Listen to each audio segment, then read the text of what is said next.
Bienvenue sur Le Magicien, le podcast qui te dévoile les mystères du tarot. Moi, c'est Fabienne, je suis tarot coach et formatrice. Sur ce podcast, je souhaite partager avec toi mes connaissances sur la pratique du tarot et des discussions passionnantes avec mes invités experts. Que tu sois curieux, débutant ou déjà passionné, ce podcast est fait pour toi. Alors, si tu es prêt ou prête à me suivre, c'est parti pour l'épisode du jour.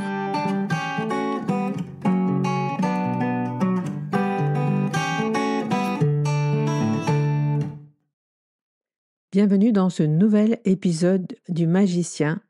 Aujourd'hui, un nouvel épisode sur cette série des arcanes majeurs que j'ai débuté avec le fou. C'est la série des 10 questions des arcanes majeurs et aujourd'hui nous allons voir ensemble les 10 questions de la mort, arcane 13 qui vient juste après le pendu que vous avez pu retrouver dans le dernier épisode. Ces questions, ce sont des questions que je te propose pour que tu puisses t'imprégner justement de l'énergie de cette carte à travers ces questions-là. Tu peux garder ces questions avec toi au cas où tu tombes sur l'arcane de la mort et que tu veuilles savoir quels sont les types de questions qu'elle peut te poser, sur quel thème elle peut venir te chercher.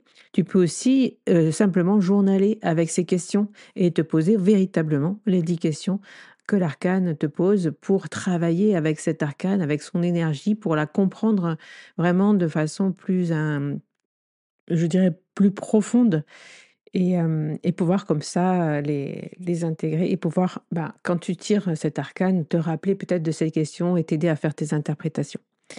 Donc voilà, c'est parti avec cet arcane 13, cet arcane qui, faut pas se mentir, des fois peut nous faire peur quand elle sort, parce que la mort, ça fait toujours, c'est toujours impressionnant, voilà, plus que nous faire peur, en tout cas, elle nous impressionne et juste à la suite de l'arcane du pendu, en fait, cette étape est inévitable.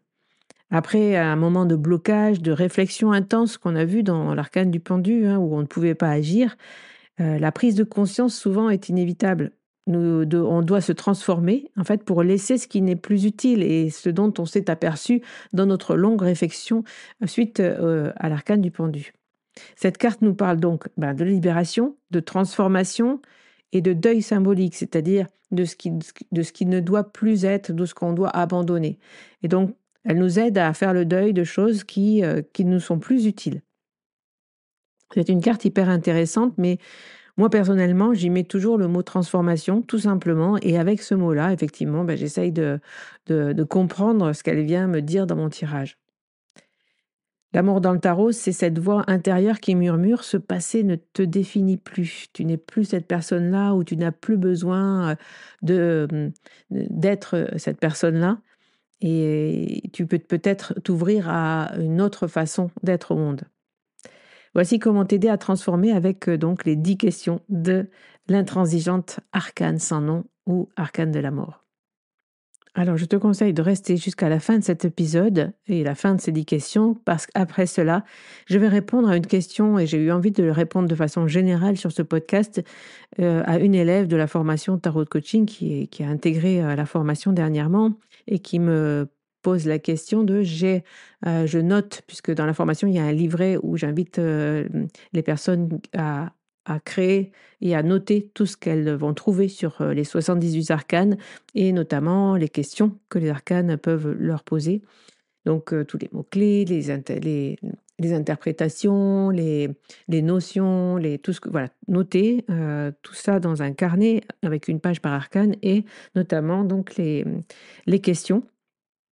Donc cette personne-là me dit: «J'ai noté, j'écoute les épisodes podcast, je note les 10 questions, mais comment savoir dans un tirage quelles sont, quelle est la question en fait, la bonne sur les 10?» Encore une fois, toujours la difficulté de savoir quelle est la bonne interprétation et quelle est la et là maintenant du coup, je vous donne 10 questions et se dire quelle est la bonne question. Donc, je vais vous donner les 10 questions de l'arcane de la mort et puis à la fin, je reviendrai sur cette question-là peut-être, pour, vous donner mon avis là-dessus et de vous aider à éclaircir le sujet sur justement cette question.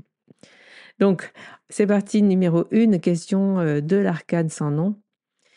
Ce qui doit finir Et donc cette question, que dois-je laisser mourir dans ma vie pour pouvoir renaître? Vous l'avez compris, cet arcane, finalement, elle est assez simple si on y met le mot transformation. Donc, qu'est-ce qui doit être arrêté, fini, cette histoire de deuil aussi, de passer à autre chose, à une autre étape, qu'est-ce qui doit être transformé? Les 10 questions vont tourner autour de cette notion-là. Parce que finalement, c'est pas une arcane si compliquée que ça à comprendre. Donc voilà, ce qui doit finir, premier, on pose les bases avec cette première question, que dois-je laisser mourir dans ma vie pour pouvoir renaître? Donc qu'est-ce qui a vraiment besoin intérieurement là? Si tu te poses cette question-là, qu'est-ce qui tu sens qui n'est vraiment plus toi? Ce n'est vraiment plus toi, ça a plus de sens dans ta vie en fait d'être, de continuer cette activité, de continuer, cette relation, de continuer, cette, cette façon d'être finalement aussi personnelle. Hem, Peu importe, mais c'est toujours, une bonne chose je trouve de se poser la question de ce qui doit être transformé parce que heu, la vie en fait c'est un c'est un cycle de croissance et donc la vie en elle-même, le sens de la vie, c'est de croître, c'est la croissance et donc pour croître, à un moment donné, on est obligé de laisser, hein, derrière nous des choses comme la mue, comme la chrysalide qui laisse derrière elle son cocon et donc voilà, il y a toujours des choses à lâcher quand on veut avancer, quand on veut croître et cette arcane de la mort, elle est hyper puissante pour ça parce qu'elle vient toujours nous interroger là où peut-être on n'a pas envie de transformer et on voudrait bien rester au stade où on en est parce que c'est très, très confortable. 2e question, quel objet, projet, habitude pourrais-tu trier, donner, arrêter pour t'alléger? Voilà, ça part là, ça précise un petit peu, on est de plus dans le concret, hein, de cette histoire de qu'est-ce que tu dois laisser mourir. Voilà, là on est vraiment pour, je voulais préciser et donner des questions très concrètes aussi pour que tu vois où est-ce que, ça peut venir, parler, cet arcane de la mort. Donc quel objet, projet, habitude pourrais-tu trier, donner, arrêter pour t'alléger? Étape numéro 3, question numéro 3, y a-t-il une relation qui mérite réflexion sur ce qui ne te convient plus? Donc, interroger ses relations, qu'est-ce qui doit être transformé dans ces relations? C'est toujours une question, délicate, mais une question importante et une question qu'il faut se poser, je pense, régulièrement. Est-ce que mes relations me nourrissent, m'apportent de la joie? Est-ce que je me sens bien? Est-ce que je peux être à l'aise? Est-ce que je peux être moi-même? Ou est-ce que, voilà, je suis souvent sur la défensive? Est-ce que je dois m'adapter en permanence avec cette personne, avec cette relation? Bref, il y a plein de questions, hein, sur le relationnel qu'on pourrait se poser et l'arcane de la mort nous aide à transformer justement et à nous poser des questions, en tout cas à entamer une réflexion sur ce qui devrait être transformé dans tes relations. La 4e question maintenant, qui s'appelle le vide fertile. Donc l'idée c'est que, quand on débarrasse quelque chose, il y a un moment donné, avant de remettre des choses dessus, il y a du vide. Par exemple, vous allez trier votre étagère, vous sortez tout ce qu'il y a sur votre étagère et hem et là tout d'un coup, sur l'étagère, c'est le vide et c'est ça le vide fertile, c'est qu'est-ce qu'on va pouvoir, y mettre et remettre? Comment on va redisposer, les éléments? Est-ce qu'on va trouver autre chose? Et donc, la question du vide fertile, c'est que puis-je accueillir dans ce moment de vide? Au moment où il n'y a plus rien, parce que justement on a décidé de transformer, de changer, eh bien, on peut tout créer dans le vide et dans cet espace qui est très court, parce que on est bien d'accord, le bordel va vite revenir sur l'étagère, mais dans ce moment très court du vide, du moment de la transformation, eh bien, il est intéressant de se demander ce qu'on souhaite y mettre, comment on souhaite agencer, de nouveau les éléments dans sa vie, à ce moment où justement, la page est blanche et tout est nu et on peut redémarrer de zéro. Question numéro 5, le deuil symbolique. Donc, quelle partie de moi-même puis-je transformer pour évoluer? Quelle partie de moi-même puis-je transformer pour évoluer? Donc, encore une fois, ça rejoint un petit peu la question numéro 2, hein, avec, quelle habitude, pourrais-je arrêter pour, m'alléger? Mais là, ça va plus loin. Là, on met le mot transformer. Donc, voilà, qu'est-ce qu'il est vraiment très utile que je laisse mourir, vraiment dans ma façon d'être pour pouvoir me transformer et pour pouvoir justement évoluer, croître. Encore une fois, cette notion de croissance. Question numéro 6. Quel comportement me rappelle le passé et m'empêche d'avancer? Donc cette question-là, elle va, nous, vous voyez, elle va nous connecter à ces cycles répétitifs que l'on vit dans nos vies, que l'on peut repérer ou pas. Quand on les repère, c'est toujours intéressant parce que ça nous permet de nous interroger sur pourquoi cette façon d'être, ce comportement est encore là. C'est des interrogations qui vraiment qui parlent de nous-mêmes, hein. C'est pas les comportements d'autrui, hein, c'est vraiment les siens. Pourquoi est-ce que je réagis comme ça dans telle situation? Et pourtant je sais que c'est peut-être ça me fait pas du bien, mais pourquoi je continue à réagir comme ça? Qu'est-ce qui me fait réagir comme ça? Quel est ce comportement qui, en fait, est un comportement hérité du passé? Et ça me rappelle d'ailleurs des comportements que j'ai déjà eus dans le passé et et ces comportements m'empêchent d'avancer. Donc encore une fois, on se connecte à l'idée de croissance avec la mort, à l'idée du sens de la vie qui est de croître et de se libérer de tout ce qui nous est plus utile, notamment les schémas répétitifs de nos passés, les comportements qui sont délétères à notre croissance. Carte numéro 7. Quel changement radical me fait peur, mais pourrait me libérer? Quel changement radical te fait peur? On va parler comme ça. Quel changement radical te fait peur, mais il pourrait te libérer et tu le sais. Donc ça, je te laisse avec cette question-là. Elle est très facilement, c'est très facile de voir de quoi on parle dans cette question-là, mais il y a un changement peut-être radical dans ta vie en ce moment qui est là, que tu sais qu'il faut que tu fasses, mais que tu ne fais pas parce que ça te fait peur. Et donc, c'est normal, ça te fait peur, mais de s'interroger souvent sur le fait de, OK, je le fais pas parce que ça me fait peur, ben, on peut accueillir sa peur, on peut être doux avec sa peur justement, on peut comprendre qu'est-ce qu'il y a derrière cette peur encore une fois et peut-être se rassurer. Heu, il y a bien plein de tips comme ça, hein, pour calmer cette peur, pour se rassurer et pouvoir peut-être, opérer les changements nécessaires. Nous voici maintenant rendus à la 8e question que j'ai appelée la régénération. Parce qu'après la transformation, effectivement, il y a l'instant de vide et puis il y a le moment de renaître. Et donc, quelle nouvelle énergie es-tu prête à faire émerger aujourd'hui? Donc, on va pas laisser on va pas laisser la transformation, la mort nous dire: «Bon voilà, maintenant il faut faire table rase». Comme j'entends souvent, on fait table rase du passé, OK, mais qu'est-ce qu'on va y mettre dans ce nouveau qui arrive? Puisque il y a du vide, mais comme, la vie a horreur du vide, ça va vite se remplir et donc c'est à ce moment-là qu'il faut être très, très vigilant pour remplir et pour mettre, son énergie au service de ce que l'on veut, de ce que l'on souhaite, de ce qu'il est important pour nous et de ne pas laisser la vie se remplir par les intentions des autres. Encore une fois, quand dans des étapes de transformation, il est très, très utile de revenir à soi régulièrement et de se poser régulièrement ces questions-là pour savoir ce que l'on veut, ce que l'on souhaite. Et donc, aujourd'hui, dans cette étape de régénération derrière l'arcane de la mort, quelle nouvelle énergie est prête à émerger?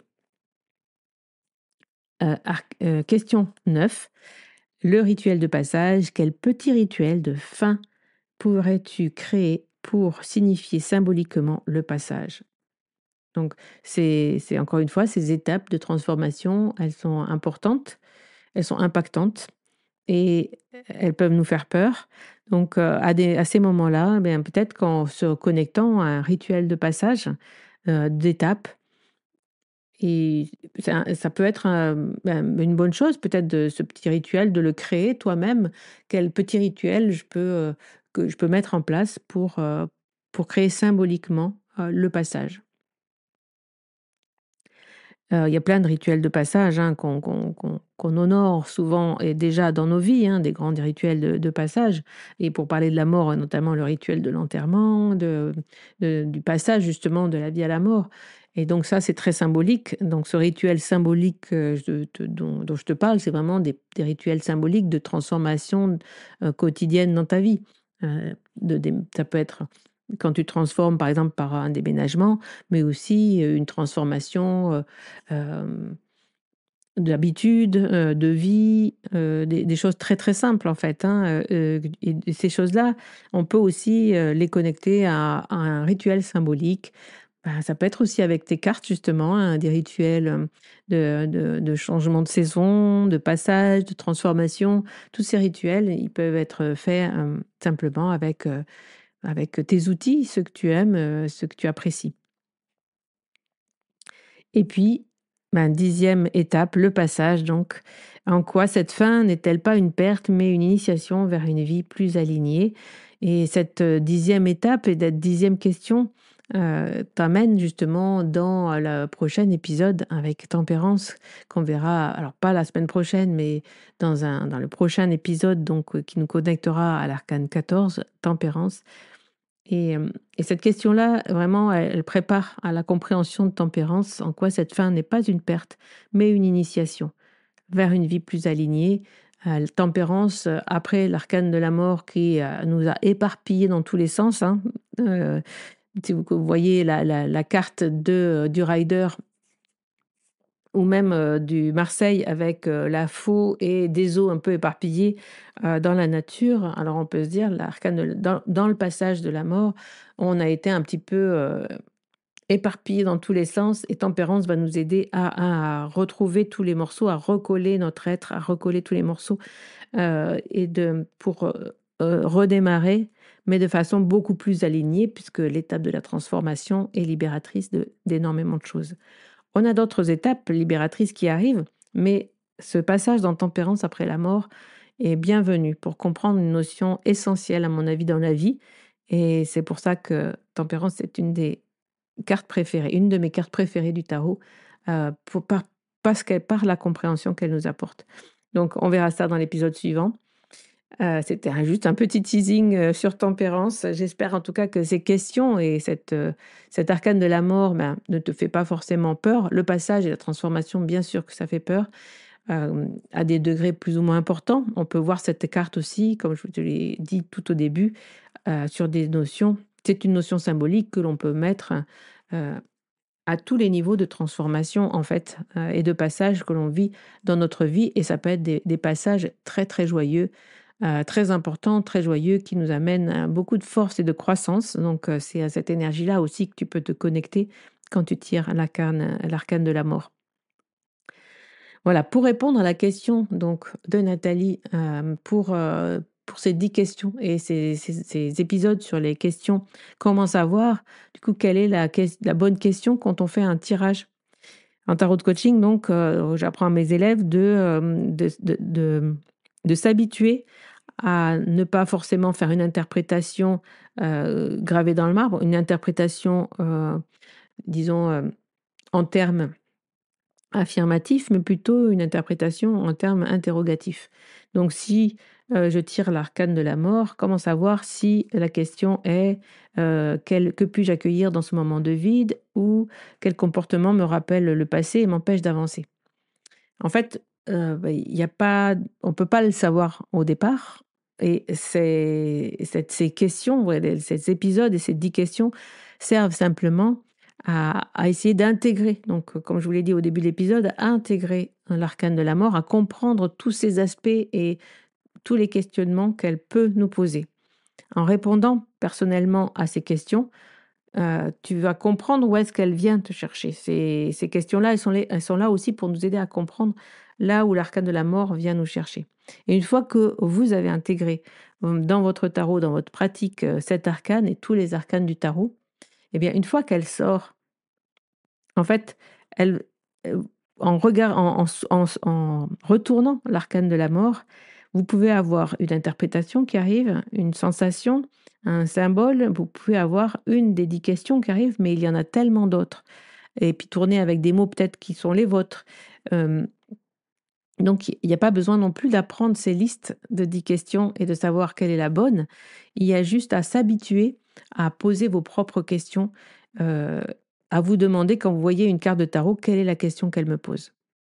Et puis il ne faut pas oublier que, la question qu'elle va vous poser, elle va être aussi en relation avec, bah, la question au départ de votre tirage, l'intention de votre tirage, les ce que vous avez déjà écrit, notez le thème de votre tirage.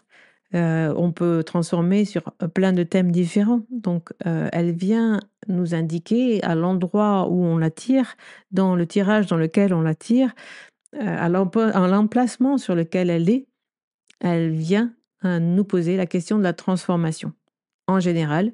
Et ensuite, on peut creuser en fonction de son tirage, du thème, de la question de votre consultant, de ce qui s'est déjà dit autour de ce tirage.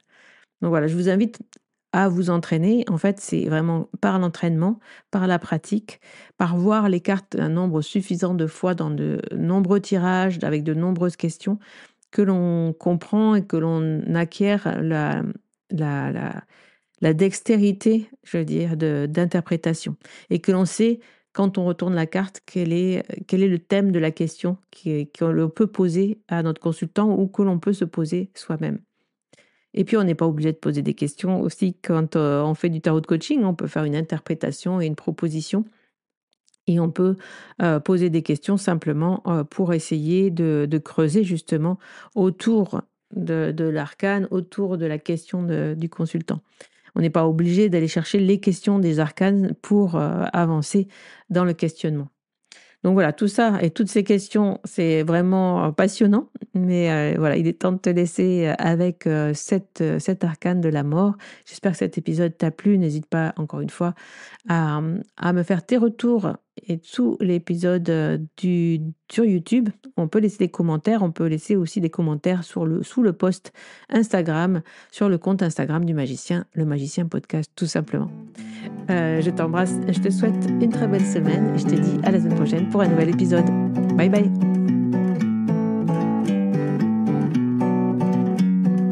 Un grand merci d'avoir écouté cet épisode. Si tu veux soutenir le magicien, n'hésite pas à laisser un commentaire sur ta plateforme préférée. Parle-en autour de toi pour nous aider à faire grandir la communauté. Et pour toujours plus de contenu inspirant autour du tarot, je te dis à la semaine prochaine dans un nouvel épisode.